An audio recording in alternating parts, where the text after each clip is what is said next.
Assalamualaikum warahmatullahi wabarakatuh.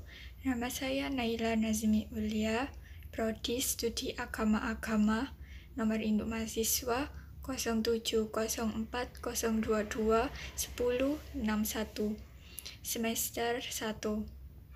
Bila kita panjatkan puja dan puji syukur kita kehadirat Allah Subhanahu wa Ta'ala yang telah melimpahkan rahmat dan hidayahnya. Dan tak lupa salawat serta salam semoga tetap tercurahkan kepada junjungan kita, yakni Nabi besar Muhammad SAW, yang telah membimbing kita menuju jalan yang terang benderang, yakni ad-dinul Islam. Pembahasan pertama mengenai kaidah bahasa Arab.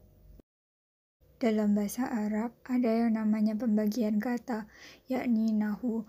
Nahwu adalah kaidah yang digunakan untuk mengetahui jabatan dari suatu kata dalam sebuah kalimat.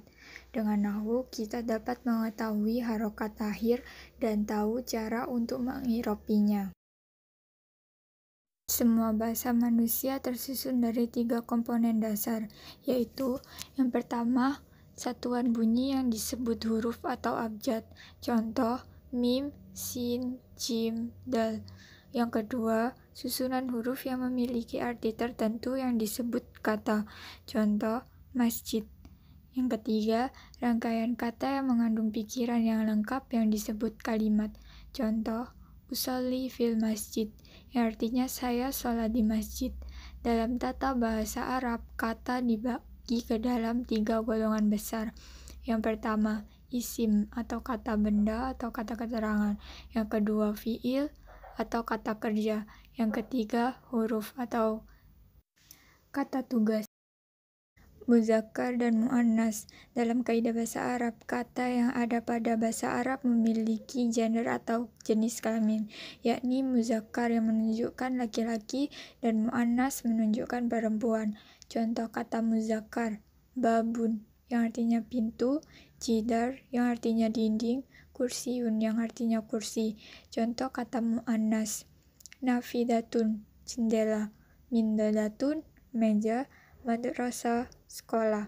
Jadi kesimpulannya, kata benda muzakkar tidak terdapat tak marbuto di akhirnya, sedangkan kata benda muannas terdapat tak marbuto di akhirnya. Pembahasan yang kedua mengenai isim atau kata benda. Isim adalah kata yang menunjukkan nama, manusia, hewan, tumbuhan, benda mati, tempat, waktu, sifat, atau makna.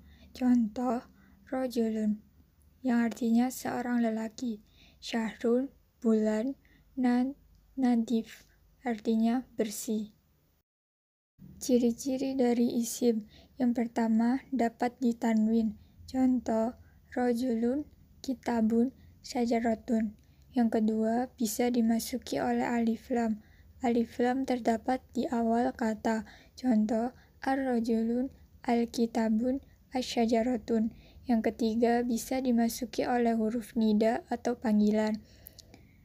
Contoh, ya rojul, ya Muhammad. Ya memiliki arti wahai. Yang keempat, bisa dimajrurkan oleh huruf-huruf jar atau idhofah. Contoh, ala syajaratun. Huruf jar di sini yakni ala, yang artinya di atas. Pembahasan ketiga mengenai fiil atau kata kerja. Fiil adalah setiap kata yang menunjukkan kejadian sesuatu pada waktu tertentu. Fiil merupakan kata yang berarti melakukan, bertindak, atau melaksanakan.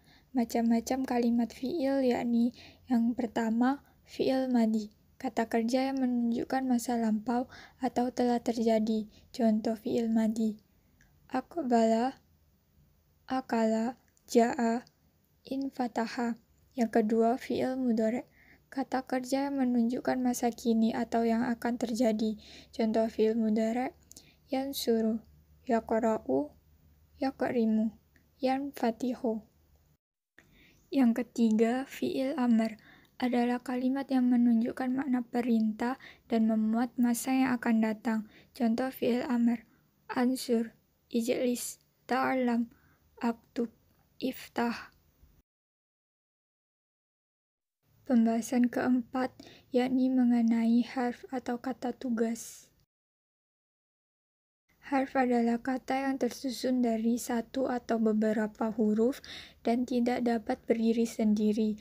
Harf tidak akan memiliki makna kecuali jika terhubung dengan isim atau kata benda atau kata keterangan seperti muzakkar dan muannas, atau fi'il atau kata kerja. Harf sendiri dapat dikatakan sebagai kata penghubung seperti wawu yang artinya dan, fi yang artinya di, in yang artinya jika. Selain itu, harf juga dapat digunakan sebagai kata tugas. Contoh, fil maktab yang artinya di toko buku. Dapat disimpulkan bahwa bahasa Arab memiliki gender atau jenis kelamin, yakni yang menunjukkan laki-laki, muzakkar, dan muannas yang menunjukkan perempuan. Dalam kaidahnya pun dibagi lagi, yakni ada isim, kata benda atau kata keterangan, fi'il atau kata kerja, harf atau kata tugas. Baik, itu tadi adalah penjelasan saya mengenai kaidah bahasa Arab. Saya mohon maaf bila ada salah kata. Wassalamualaikum warahmatullahi wabarakatuh.